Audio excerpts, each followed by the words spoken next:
ವಿವಿಧ ಬೇಡಿಕೆಗಳ ಈಡೇರಿಕೆಗೆ ಆಗ್ರಹಿಸಿ ಇಂದಿನಿಂದ ಮಾರ್ಚ್ 15ರವರೆಗೆ ರಾಜ್ಯದ ಆರೋಗ್ಯ ಇಲಾಖೆಯ ಸಮಸ್ತ ಅಧಿಕಾರಿಗಳು ಹಾಗೂ ನೌಕರರು ಅನಿರ್ದಿಷ್ಟಾವಧಿ ಮುಷ್ಕರ ನಡೆಸಲು ಕರ್ನಾಟಕ ಸರ್ಕಾರ ವೈದ್ಯಾಧಿಕಾರಿಗಳ ಸಂಘ ಕರೆ ನೀಡಿತ್ತು. ಆದರೆ ಇದಕ್ಕೂ ಮುನ್ನವೇ ರಾಜ್ಯ ಸರ್ಕಾರ ಎಚ್ಚೆತ್ತುಕೊಂಡಿದ್ದು ಸರ್ಕಾರಿ ವೈದ್ಯಾಧಿಕಾರಿಗಳೊಂದಿಗೆ ಸಂಧಾನ ಸಭೆ ನಡೆಸಿ ಅದರಲ್ಲಿ ಯಶಸ್ಸು ಕಂಡಿದೆ. ಹೀಗಾಗಿ ವೈದ್ಯಾಧಿಕಾರಿಗಳು ತಮ್ಮ ಮುಷ್ಕರವನ್ನು ವಾಪಸ್ ಪಡೆದಿದ್ದಾರೆ. ಸರ್ಕಾರದ ಎದುರು ಸರ್ಕಾರಿ ವೈದ್ಯಾಧಿಕಾರಿಗಳು ಒಟ್ಟು 14 ಬೇಡಿಕೆಗಳನ್ನು ಇಟ್ಟಿದ್ದು, ಈ ಪೈಕಿ 13 ಬೇಡಿಕೆಗಳ ಈಡೇರಿಕೆಗೆ ರಾಜ್ಯ ಸರ್ಕಾರ ಸಮ್ಮತಿ ಸೂಚಿಸಿದೆ. ಮುಂದಿನ 3 ತಿಂಗಳ ಒಳಗಾಗಿ ಎಲ್ಲ 13 ಬೇಡಿಕೆಗಳನ್ನು ಪೂರೈಸುವುದಾಗಿ ರಾಜ್ಯ ಸರ್ಕಾರ ಹೇಳಿದೆ.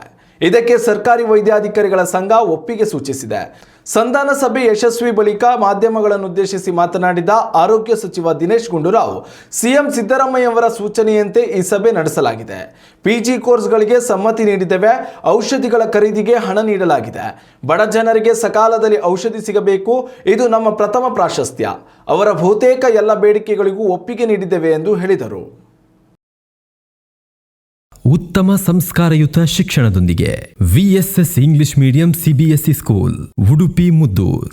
ನರ್ಸರಿಯಿಂದ 10ನೇ ತರಗತಿವರೆಗೆ ಶಿಕ್ಷಣದ ಜೊತೆಗೆ 5ರಿಂದ 10ನೇ ತರಗತಿವರೆಗಿನ ವಿದ್ಯಾರ್ಥಿನಿಯರಿಗೆ ಉತ್ತಮ ಹಾಸ್ಟೆಲ್ ಸೌಲಭ್ಯವೂ ಇದೆ. ನಿಮ್ಮ ಮಕ್ಕಳ ಪ್ರವೇಶಾತಿಗಾಗಿ ಈ ಸಂಖ್ಯೆಗೆ ಕರೆ ಮಾಡಿ.